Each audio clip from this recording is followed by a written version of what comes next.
نحمدہ ونصلی علی رسولہ الکریم اما بعد فاعوذ باللہ من الشیطان الرجیم بسم اللہ الرحمن الرحیم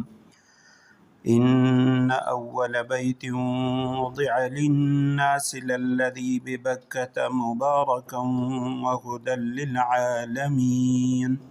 صدق اللہ العظیم اللہم صلی علی محمد النبی الامی وعلی آلہ واصحابہ وبارک وسلم۔ سورہ آل عمران آیت کریمہ کا نمبر 96 ہے۔ آیت کریمہ کا ترجمہ یہ ہے ان اول بیت وضع للناس، حقیقت یہ ہے کہ سب سے پہلا گھر جو لوگوں کی عبادت کے لیے بنایا گیا، ببکۃ، یقینی طور پر وہ مکہ میں واقع ہے، مبارکن، اور وہ بابرکت ہے، برکتوں سے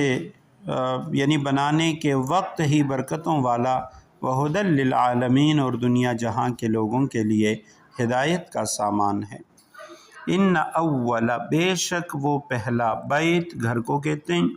وضع، جو رکھا گیا، جو بنایا گیا، للناس، لوگوں کے لیے، للذی ببکۃ، وہ جو مکہ میں واقع ہے۔ بکہ اس کے لغوی معنی شہر کے ہیں، جیسے بعلبک، بعلبک یعنی بعلبت کا شہر۔ تو ببکہ، یہ بکہ کا جو لفظ ہے یہ مکۃ المکرمہ کے ناموں میں سے ایک نام ہے۔ علماء نے لکھا اس کو بکہ اس لیے بھی کہا جاتا ہے لأنہا تبک اعناق الجبابرہ، کیونکہ یہ جتنے بھی جابر ہیں، ظالم ہیں، ان کی گردنوں کو توڑنے والا، جھکانے والا شہر ہے۔ مکۃ المکرمہ کے دیگر ناموں میں سے مکہ ہے، بکہ ہے، بیت العتیق ہے، بیت الحرام ہے، بلد امین ہے، ام القریٰ ہے، یہ سارے کے سارے نام قرآن کے اندر آ چکے ہیں۔ مبارکن، اور یہ جو مکہ ہے یہ بابرکت شہر ہے، برکتوں سے بھرا ہوا شہر، وہدی للعالمین، اور دنیا جہاں کے لوگوں کے لیے یہ ہدایت کا سامان ہے، ہدن، ہدایت، للعالمین، پورے کے پورے عالم کے لیے۔ اب یہاں اس آیت کریمہ میں سب سے پہلے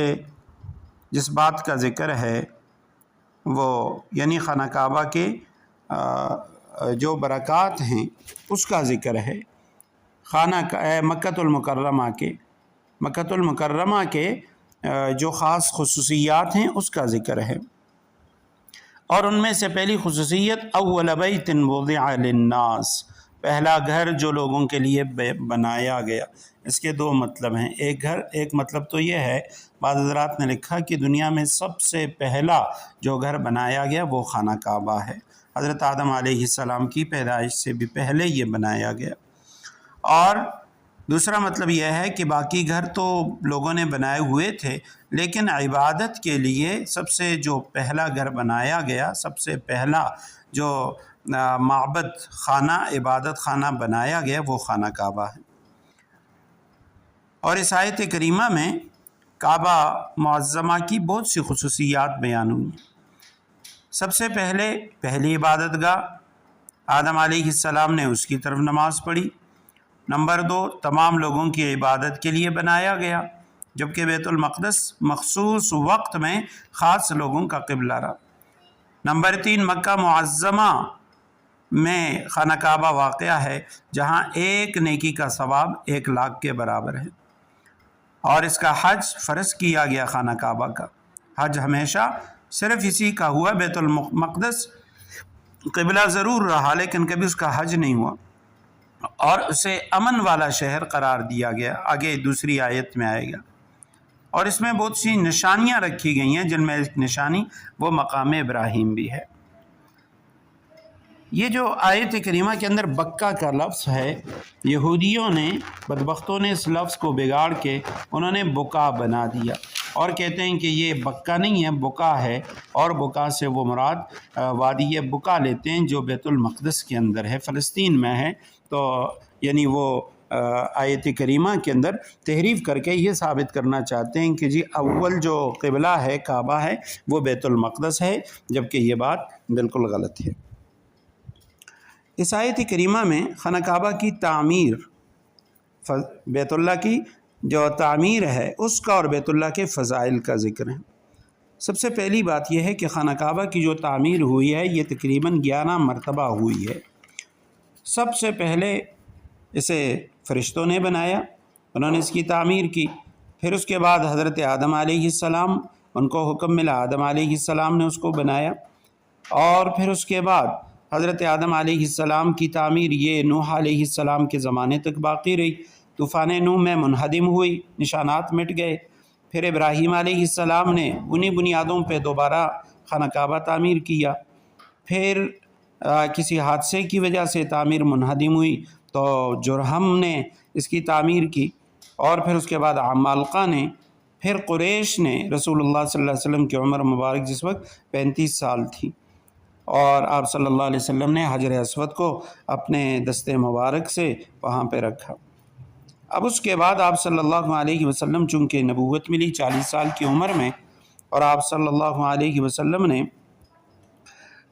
اس کے بعد ارادہ یہی تھا کہ خانہ کعبہ کو مسمار کر کے اس طریقے سے بنایا جائے جس طریقے پر حضرت ابراہیم علیہ السلام نے تعمیر کیا تھا، کیونکہ قریش نے جو خانہ کعبہ کی تعمیر کی اس میں انہوں نے 3 طرح سے تغیرات کیے۔ حضرت ابراہیم علیہ السلام کا جو قبلہ تھا، ان کی جو تعمیر تھی، ان میں 3 طرح کی تبدیلیاں کی۔ پہلی تبدیلی تو انہوں نے یہ کی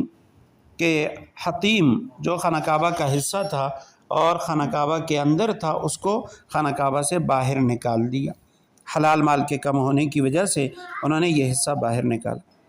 دوسری بات یہ کہ خانہ کعبہ کے 2 دروازے تھے ابراہیم علیہ السلام کے زمانے میں، تو انہوں نے 2 کے بجائے 1 دروازہ کر دیا، اور اس کو بھی قد آدم زمین سے اونچا کر دیا تاکہ جس کو ہم اجازت دیں وہ خانہ کعبہ میں جائے اور باقی کوئی بھی داخل نہ ہو سکے۔ اور تیسرا تغیر یہ کیا کہ بیت اللہ کے اوپر وہ یعنی اس کی تعمیر بھی کر دی، اوپر چھت بھی ڈال دی۔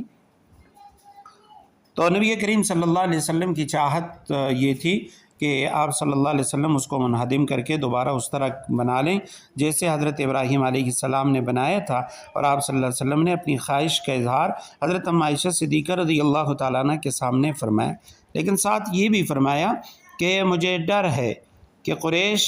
کے لوگ جو ابھی نئے مسلمان ہوئے ہیں تو کہیں ایسا نہ ہو کہ یہ ناواقف جو مسلمان ہیں ان میں غلط فہمی پیدا نہ ہو، تو اس لیے میں سردست اس کو اسی حال پہ چھوڑتا ہوں۔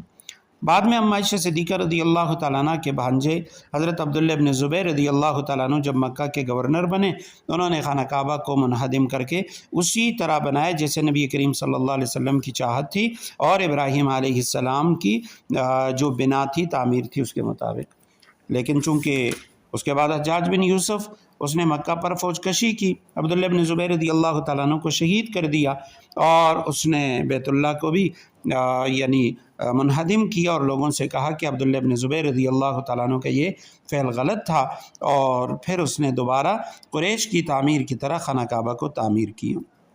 اور آج تک جو تعمیر باقی ہے تو یہ وہی تعمیر ہے جو حجاج بن یوسف کے ہاتھوں کی ہے۔ البتہ اس میں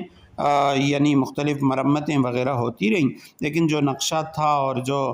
جس طریقے پہ مشرکین نے بنایا تھا اسی طریقے پہ پھر حجاج بن یوسف نے اس کو بنایا۔